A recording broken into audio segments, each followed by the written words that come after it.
XUNTOP was nice enough to send me a crimping tool.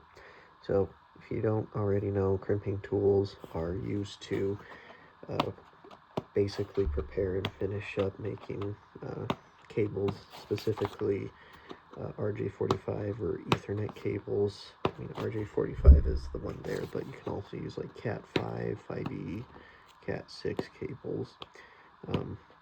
I got my A+ certification, so I'm a little familiar with the crimping tool.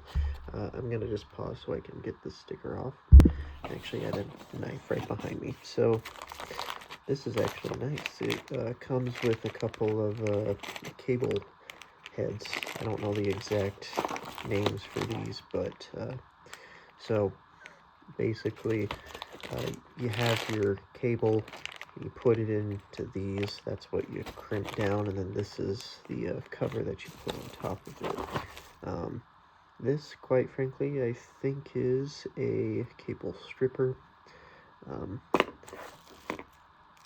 I don't know why I'm not too sure about that. There's some blade replacement and then the crimper itself. So we also got a little manual here. So that's nice. There it is showing one of the cables and a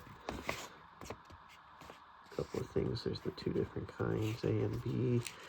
Differences like I think green and orange are swapped around, and shows it in a couple of different languages. So yeah, that's nice. Let's take a look at the crimping tool.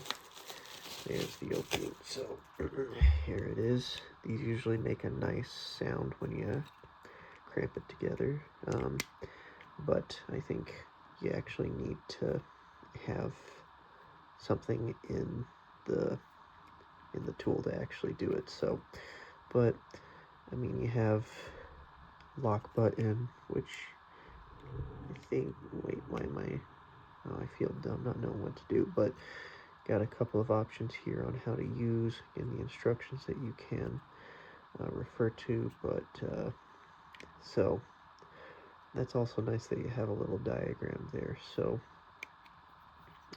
but there's a couple of different angles of the tool.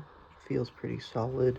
The box itself was nice and had a good weight to it. So there's a good quick look at this crimper tool. Thanks again, XUNTOP. So if you're needing a good crimping tool starter kit, even, I'll say, the fact that it comes with some heads and an extra little tool, I think that's pretty nice. So yeah, consider picking this up.